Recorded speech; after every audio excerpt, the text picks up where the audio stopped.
অনলাইনে যে সমস্ত মেয়েরা অ্যাক্টিভ থাকে এরা একদিন আগে হোক পরে হোক একটা সময় গিয়ে এদের ডিভোর্স হয়ে যায়, ছাড়াছাড়ি হয়ে যায়। তো এই বিষয়টা খুব গভীরভাবে আমি চিন্তা করলাম কেন এমনটা হয়।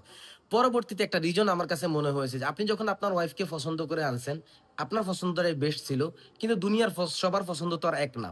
এখন আপনার বউ যখন আপনার সঙ্গে কিংবা সে একা যখন অনলাইনে আসে, তাকে ২-৪ জন যদি প্রশংসা করে, ২-৪ জন আবার তাকে নিয়ে ট্রল করার আছে যে আপনার ওয়াইফকে দেখতে এমন দেখা যায়, বুড়া দেখা যায়, নাকটা এমন দেখা যায়, চোখটা এমন দেখা যায়। মানে তার যে পছন্দটা হয় না সেটা সে তুলে ধরে। তো এটা হয় কি? আপনি যখন আপনার ওয়াইফের এই ভিডিওটা দেখেন এবং কমেন্ট গুলো আপনি যখন পড়েন, আপনার হাসব্যান্ড যখন পড়বে, তখন তার কাছে এটা মনে হবে যে আরে আমার ওয়াইফের তো নাকটা আসলেই ভালো না। কিন্তু এতদিন তার কাছে ভালো লাগছে। এখন এই লোকটা যখন কমেন্ট করছে, তার কমেন্ট দেখার পরে সে আবার নাকটাকে অন্য নজরে দেখবে। আসলেই তো ভালো লাগে না। বা তার চোখটাকে যে আসলেই তো ভালো লাগে না। এই যে একটু, একটু করে আপনার প্রতি তার দুর্বলতা যেটা ছিল, ভালোবাসা যেটা ছিল সেটা কমতে শুরু করে। সে যেভাবে আপনাকে পছন্দ করেছিল, ওই পছন্দের সীমানাটা কমে যায়। হ্যাঁ? এই একটা জিনিস।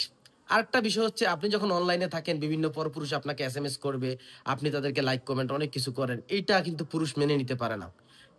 অথবা পুরুষ ভিন্ন অ্যাঙ্গেল থেকে পুরুষ ভাবে তার বউ অন্যের সাথে পরকিয়া করে, বউ ভাবতেছে যেহেতু পুরুষও অনলাইনে থাকে সেও পরকিয়া করে। এই যে একটা আহ, ইয়ে সন্দেহের চোখ, এই সন্দেহের চোখ থেকেই মনে করেন যে আস্তে আস্তে তাদের ডিভোর্স হয়ে যায়।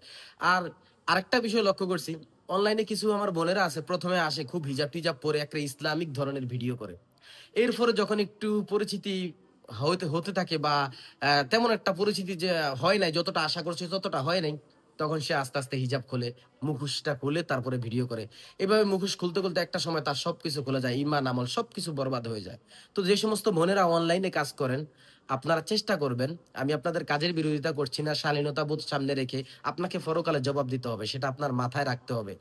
আর মাথায় এটা রাখবেন, আপনার স্বামী আপনি অনলাইনে কাজ করার কারণে দ্বিমত পোষণ করছে কিনা, কিংবা আপনাকে আস্তে আস্তে ইগনোর করছে কিনা, তাহলে আপনার স্বামীর সংসার বা আপনার সংসার টিকিয়ে রাখার জন্য হলেও আপনাকে এই কাজটুকু ছেড়ে দিয়ে আপনার স্বামীর মতাদর্শে চলতে হবে। আর আপনি যদি ভাবেন যে আপনি খুব ইনকাম করে ফেলবেন, খুব কিছু করে ফেলবেন, না, এটার নাম জীবন না। আপনি যদি ১০ কোটি টাকাও কামান প্রতি মাসে, আর আপনার স্বামী যদি ১০,০০০ টাকাও কামায়, তবুও আপনার স্বামীর টাকার মধ্যেই রয়েছে আপনার সুখ, আপনার টাকার মধ্যে আপনার সুখ নেই। একটা সময় গিয়ে আপনি একা হয়ে যাবেন। এখন আপনার যৌবন আছে, আপনাকে যে দেখবে তার কাছে ভালো লাগবে। আপনি আরেকজনের অধীনে আছেন, আরেকজনের ঘরে আছেন, আপনাকে যে দেখবে ভাবি আপনাকে তো সেই লাগছে, এই পুরুষটার সঙ্গে আপনাকে মানায় না, এই সেই কত ফার্ম দিবে শুধুমাত্র একটু ভোগ করার জন্য। এটা আপনাকে বুঝতে হবে। আপনার স্বামী দিন শেষে আপনার কাছে সব। এবং আপনার ওই আগামী জীবনটাতে যদি আল্লাহ আপনাকে বাঁচিয়ে রাখে, বৃদ্ধ বয়সের কথা বলছি, সেই জীবনে আপনার স্বামী আপনার প্রধান হাতিয়ার হয়ে দাঁড়াবে এবং সেই আপনার ঢাল। এছাড়া আপনার আর দুনিয়াতে কেউ না, কেউ থাকবে না। আপনার যে সন্তানের জন্য আপনি এত কিছু করছেন, এই সন্তান যদি ছেলে হয় সে সে তার বউ নিয়ে ব্যস্ত থাকবে, মেয়ে হলে সে তার জামাই নিয়ে ব্যস্ত থাকবে। আপনারা টোনাটুনি দুইজনেই কিন্তু আপনাদের জন্য নিজের আপন, এছাড়া আর কেউ নাই। তো বিষয়গুলো মাথায় রাখবেন। এই অনলাইনে যে সমস্ত মেয়েরা আসে, আমি দেখলাম একটা সময় এই অশালীন ভিডিওতে ঢুকে যায়, এদের সংসার আর টিকে না, সংসার আল্লাহর পক্ষ থেকেই মনে হয়ে যায়, ভেঙে যায়। আর যারা ইসলাম নিয়ে কাজ করতেছে, ইসলামিক ধর্মীয় মূল্যবোধ থেকে, শালীনতার বোধ থেকে কাজ করতেছে, এদের কথা হলো আলাদা বিষয়।